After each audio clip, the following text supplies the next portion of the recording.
Okay.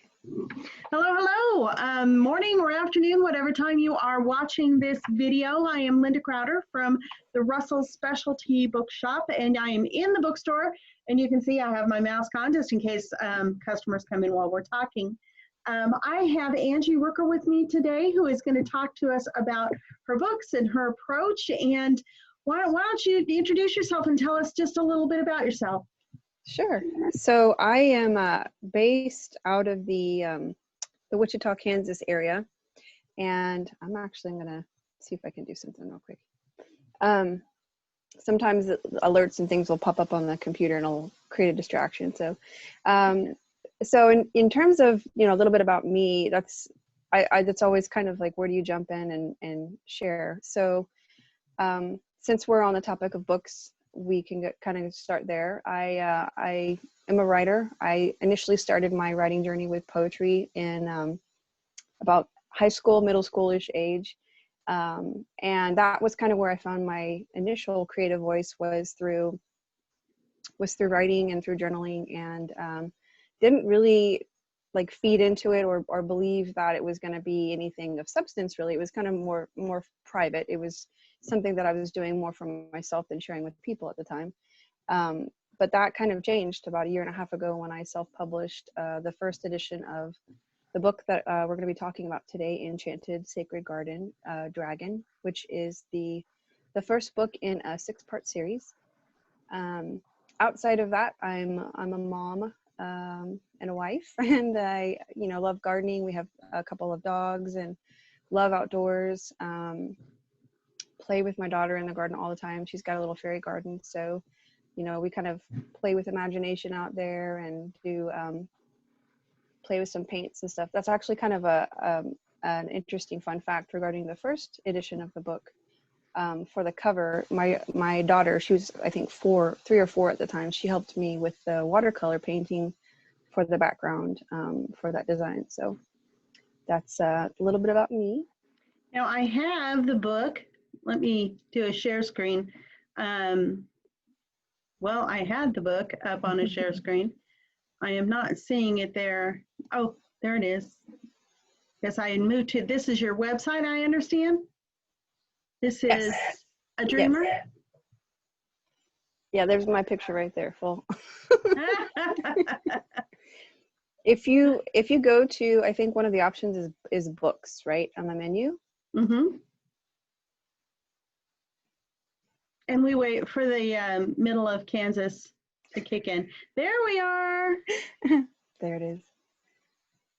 So that is the book we are talking about today. Why don't you tell us a little bit about Dragon? There's a kind of a lot to unpack there. This journey started as a memoir that I unknowingly got talked out of from another publisher that I approached down in Texas. Publishers do that. I was told that if I was going to be putting my voice out there and my story out there, no one would read it. No one would be interested unless I was a big name or somebody, quote unquote, somebody. So that means you're nobody? Basically, which led me to the question, how do I become a somebody, right? So I think, that was dangerous advice. And I could have either like packed up my box then and been like, forget it, I'm not doing this ever again, and just kind of put away the laptop and put away the thinking cap. But instead I dug a little inward and tried to find a way to share the story in a different light. One of the other things that was offered to me in that conversation, now, I understand in terms of when it comes to critiquing work, whether it's artwork, whether it's writing, anything like that, I know that training has a lot to do with it. And in terms of like the way that individuals in the professional field look at a piece of work is going to be different than the person who's creating it, for sure. Mm-hmm. So I understand that, but it still didn't help the sting, right? So I kind of knew that going into it was, don't expect everything to gonna blow up and be exciting and the other person to be receptive. Just be a little cautious. And so knowing that, I stepped into that conversation kind of a little guarded, but came out of it with another piece of advice that was offered, which was you know, individuals, when they want to read to escape. They want to read things like Harry Potter or Percy Jackson, or, you know, like things that are full of wonder and can bring the reader out of their current world, out of the reality that is maybe harsh and cruel, and into something that's magical and possible. So what I ended up doing was I took the material that I had kind of gathered together from my memoir and started categorizing. Oh, we lost you there. It's frozen. Are you coming back? I can hear you. Can you hear me? Now I can. There for Better. a while you were just frozen. I'm sorry. Sorry, Oh, viewers. That's okay. Technical It glitch. happens. You know how it is. We're all working from home now. This happens, right?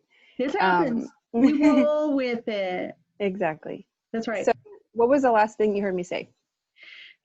You were talking about, you put the information from your memoirs together and then we lost you. Okay. So different archetypes started jumping out. There was the archetype of the mermaid and of the dragon and of fairy and of like tree folk. Now that is very imaginative, because I do not look at my life and think tree folk, fairy, dragons. Yeah, I just don't think that way. So you must have a very imaginative, creative mind. Well, that's kind of the poetry at work right there. It's the imagery. Oh no, the now we've metaphors that I lost you kind of again saw. there for a while.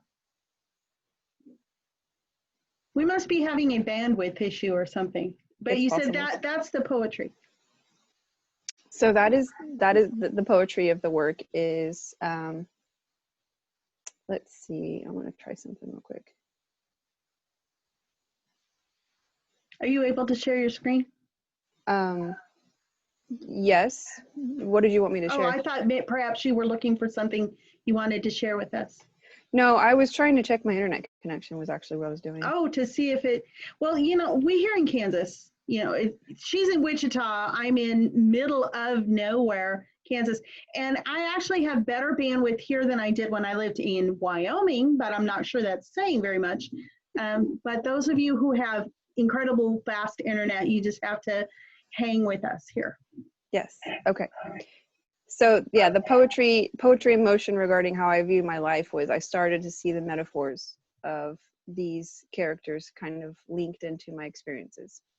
So specifically with Dragon, before this turned into the story, Dragon was about being guarded and keeping yourself protected as a result of past hurts and things from, you know, things of the past that are haunting you. You want to keep yourself from being open and available to connection, that kind of thing. Fairy was more of an element of how do you believe in yourself when other people around you don't believe in you. So like tapping into your self-belief there. Unicorn was how do you not give your magic away? So how do you maintain it and how do you stoke it really for the most part and not just offer it to people who are not worthy really for the, you know, I think that when we're kind of stepping into our own and we're sharing our gifts with other people, there's a tendency to share things with people who are going to be either condescending or judgmental or cut us down and discourage us from really stepping into our own. And that's a big piece of the unicorn's journey. So that's kind of how it started. And initially they were supposed to just be short stories. And I got to page 140 and was like, I don't think this is going to be a short story situation. And that publisher would probably then leap right into you and say, hey, short stories don't sell. Right. Well, I mean, unless they're in anthologies. And that's actually another thing with Balance of Seven is the publisher that is publishing the second edition.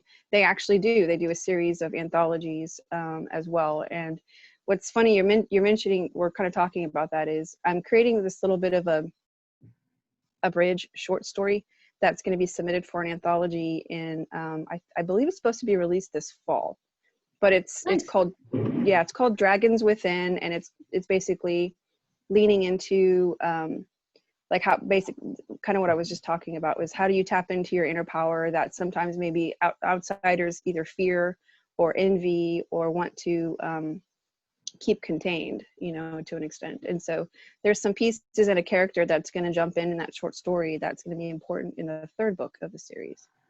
You'll have to let me know when that comes out, because I have a lot of parents who come in trying to find books that especially boys will read. Boys like dragons, for one thing, but boys, I find too, they have a little bit shorter attention span, especially when they're in that middle grade kind of age.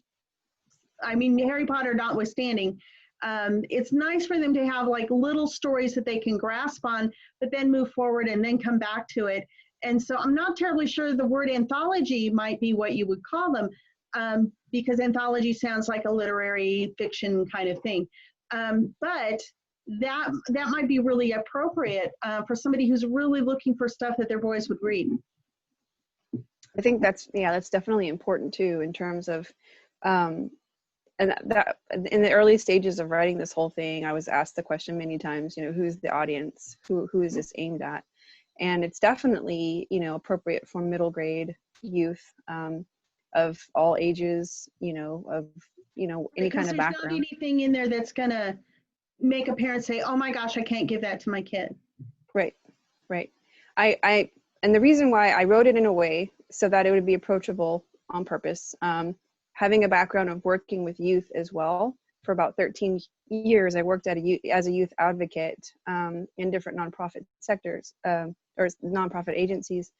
And we had a lot of conversations about bullying, about the impacts of our peers. How do we stand up for ourselves? And those themes are actually worked into the storyline of Dragon in a way where you can kind of open the door to conversation. It's not like a lecture, or I'm going to tell you about what to or what not to avoid in terms of, right, because kids will just tune that right out. Yeah, they'll shut off. Yeah. And I've known that just painfully from experience. I know that. And so the interesting thing about this book was the first edition I actually brought into a middle school and was working with sixth graders with those things in mind. We would talk about the book and the characters, and I would go in there asking questions, not going in there with a lecture, but asking them, do you feel that bullying is impacting you or your peers? How is it impacting your peers? You know, is it an issue still? Because it was an issue when I was a kid, so is it still going on?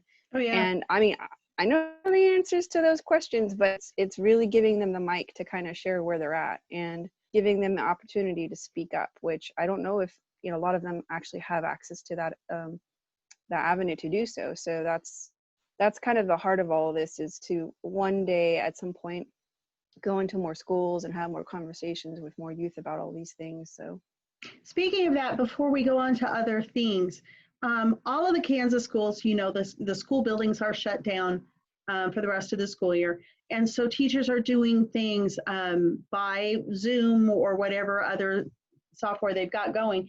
And I am wondering if you might be available virtually to come and sit in on their classes and maybe, you know, do some reading of your books and lead those kinds of discussions in a virtual setting.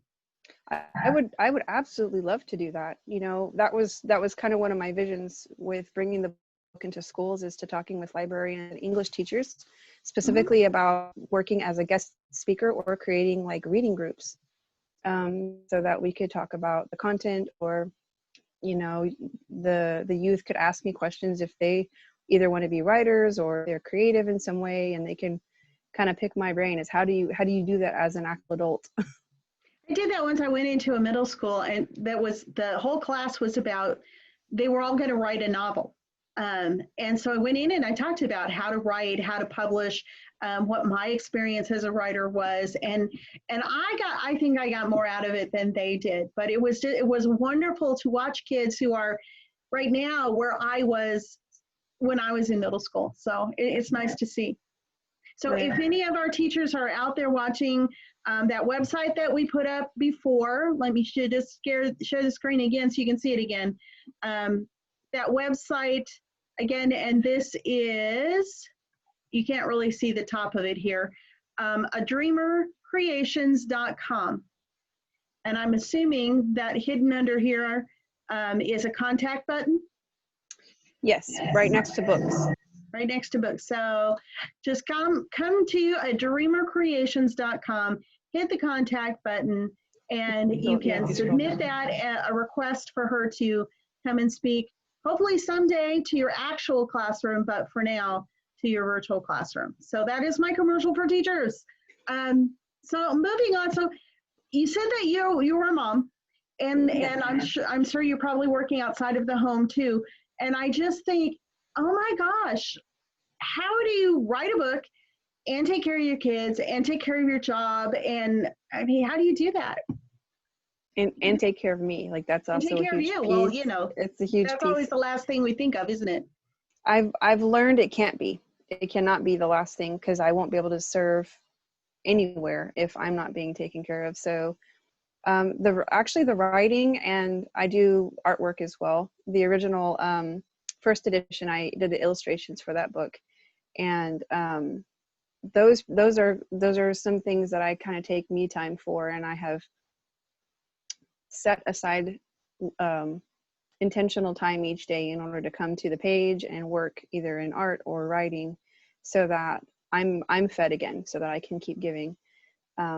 I learned that very valuably in working with a number of nonprofits where burnout is high, overworking is high, high stress was a daily situation, and I had to find ways to maintain my self-care so that I could keep going and be present for my family, be present for myself, and not just be completely depleted. So yeah, so actually writing and creativity, they're a part of my self-care tools. One of the things that I have done, and it's changed with the different jobs that I've had, is I will either work through my lunches to write. So I'll have like about half an hour to an hour to work on creating content or editing, or I will wake up early. I'm kind of a morning bird. I'm not really a late bird. So I will wake up early and then give myself an hour to just hit the laptop and get whatever I can out. And then that's kind of my process, is to get what's in my head out and then go back and comb through and edit. Um, Another really valuable tool that I use, especially like through commutes when I have stuff coming up and bubbling up and ideas coming through, is speech to text on my phone. So I will send emails to myself and then go back, and the things that came through, once I'm at a place where I'm at my laptop, I can go and cut and paste and add and expand. And so that's one of the ways that I utilize on the go. And living a busy lifestyle, it's tricky to make time, but the importance is that I've made the intention, and I've shown up, and I've honored that intention. So it's one thing to sit there and say, I'm going to do this, I'm going to write this book. It will never get written if I don't show up and actually do the work. Yeah, and that's good advice no matter what your goal is. Setting aside some sort of time that you can dedicate to that goal, and then continuing to show up and do the work. Now, I know that when I used to coach people on goal setting, they get all energetic and they get started and they start in, and then they hit a roadblock. So what happens when you hit a roadblock? Yeah, that's definitely inevitable to hit those barriers. So when I started this whole journey, I made a vow to myself. I dedicated to myself. I'm either on my side or I'm against myself in this whole journey. So if I hit those places where I feel like I'm doubting that this is going to be valuable to anybody, I have to remind myself it's valuable to myself. Mm-hmm. If I'm going to be sitting there, questioning whether or not what I'm doing is going to make an impact, I have to look at the way that it's impacting my family. So I look at not just how this work is going to be expanding outward and making a ripple effect. I'm looking at how it's impacting me presently in my day-to-day, and my family, and my like I said, it being a self-care tool. So it's going back and then looking at all of the things that are feeding me in this journey, and it's taking away from looking at, this is either going to succeed or it's going to fail. Like I have to move away from the black and white thinking and look at the gray and appreciate the gray and look at all of the small steps that are getting me there. If I'm stuck, if I can't see where the story is going, then I go back and I edit. Also, if I'm stuck and if I don't want to edit, or if I don't want to do anything, if I feel just like I can't move forward at all whatsoever, I find another self-care tool, which is going to the garden and doing some weeding or getting some exercise and getting my circulation moving. And that helps. So finding ways to move through the blocks is not just one way, and it's not going to be the same for everybody. So the things that work for me one day may not work the next day. And so I just have to try a variety of ways to kind of move through and keep moving and I like put at that least, idea, but not just have one thing in your tool chest. right. And at least put my motto is put at least one word on the page in order to keep going forward. As long as I have at least one word, that I'm still going, right? So, and Yeah. I find that once I get that one word out, another word will come, and it just kind of opens up naturally. So, And sometimes I will write scenes out of order because they're there in my head and they're very strong and I need to get them on the page. And then I just save them in a file with the name of that scene. And eventually, when the action catches up to where that scene is, then I can work that back in. right. That's kind of how I have been plotting my books these days.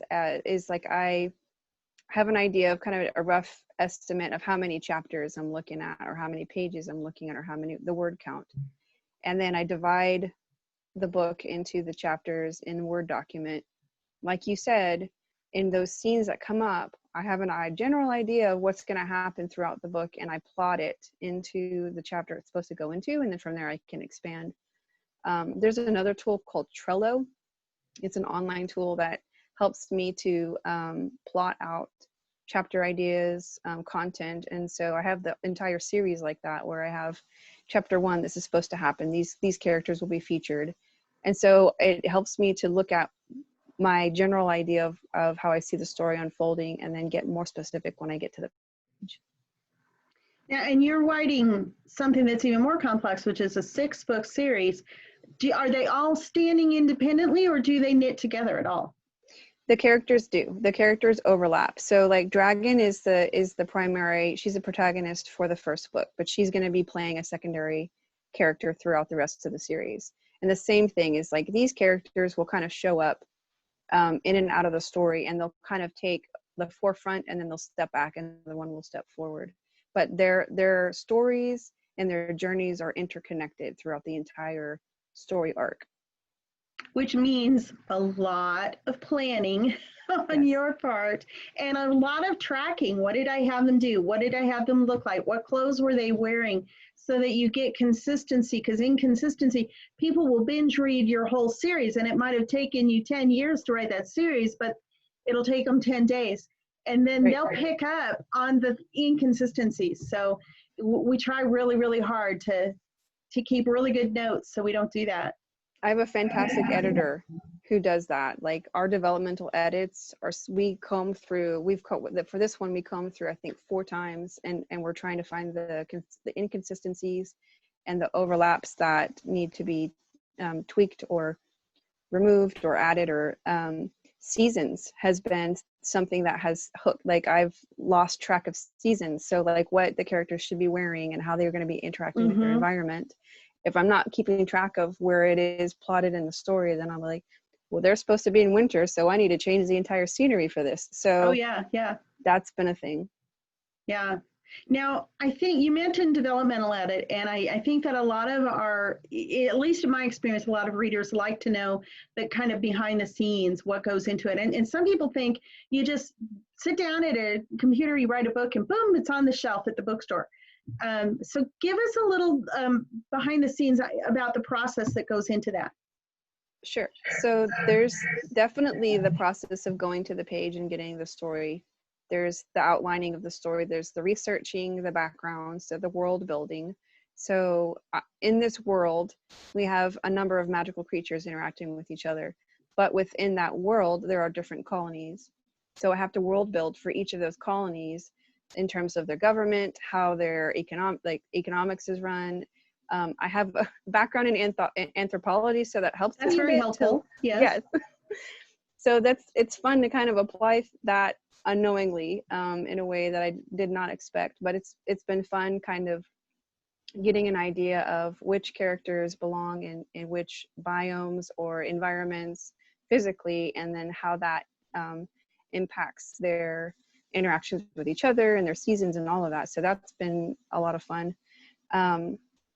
Utilizing, so like the research is really important, looking to see what's already out there, what's been written about all of these characters, and to make sure there's no overlap or any, like taking ideas from things that are already out there.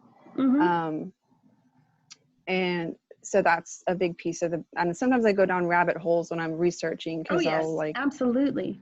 like the Sphinx, and learning about the mythology is very interesting for me. So I will totally get lost in that sometimes. But so once I finish the draft, that's the manuscript, then I submit that to the editor. The editor goes through and then looks through and finds, like we were talking about, the inconsistencies that need to be either ironed out or removed or tweaked in some way. Then I go through and I fix those things, submit it again. We do that several times, back and forth. Then we look for grammar, punctuation, all of that stuff. And it's worked through with a number of individuals where they have several eyes on Lots it. of eyes on it. Yes, you bet. Yeah. So at that point, when the editor, I think the third round, that's when I was working with the cover designer. And so we were working on the idea of this, the world that I had in my head. I was trying to communicate that effectively to the person who designed the cover, and he did a fantastic job. Like he like extracted It's a the lovely idea. cover. It's amazing. Like I am just in so much awe that he was able to really encompass everything that I had envisioned in my head about this thing. So very impressed, very excited about that finished product for sure. So it's a lot of that, and then it's talking with the publisher regarding marketing techniques, how we're going to get the word out, that type of stuff. So yeah, it's not just writing the book. It's becoming like this, a business person with multiple hats, and you have to put on a different hat each day. Yeah. Yeah. And I think for me, becoming a writer, that was my biggest shock, is that there's no team that backs you up. Even, some of my books I self-publish, some of them I have with a publisher. It's still just all me, how I market the book, how I put it out there. The publisher certainly does a lot of the nuts and bolts work, like the editings and the layouts and the formats and the cover and things like that. But I still have to get out there and sell the book, or it just sits on the shelf. So, right. Yeah, but that's true. I hear no matter how big the publisher is, the author is still doing a lot of the marketing. Right. I think that in like traditional publishing, you can hire an agent that helps with that too. Perhaps if you have that kind of money. Right. Yeah. Not there yet. But that brings us back to, why do you write books to start with? So why was this series, this book, so important to you? So when I started this whole thing, like I said, initially it started out for me. This was a way for me to mend things from the past that were still kind of tugging at me, and trying to find closure, trying to find a way of understanding and putting meaning to the things that were painful. I'm pretty introspective, and that's my inclination every day for the most part, is to kind of look inward and find meaning for things. And my creativity when I was in high school was kind of squashed for a bit. That was due to peers, as well as a creative writing teacher who criticized the work in a way where I felt it wasn't safe to share, and it wasn't safe to be myself in sharing my work with other people. So I actually refused to do anything creative for several years, for about 5 years or so. Like I just cut it off. So me writing this was reclaiming my voice, honoring the pain, making space for it, holding space for that, and creating throughout the dialogue and the interactions in the book, the resolutions that I was seeking when I was that age. So that's a lot of feedback that I've gotten also, is that the way that the story unfolds and the characters interact with each other is very realistic, and how conflict resolution can be possible, even though it's difficult, and how you stand up for yourself. And, when you're being bullied or mistreated, how it's not easy, but then the importance of finding that courage to stand up and speak up. That's awesome. That's really awesome. I am unfortunately out of time. Any last things that you want to say to people?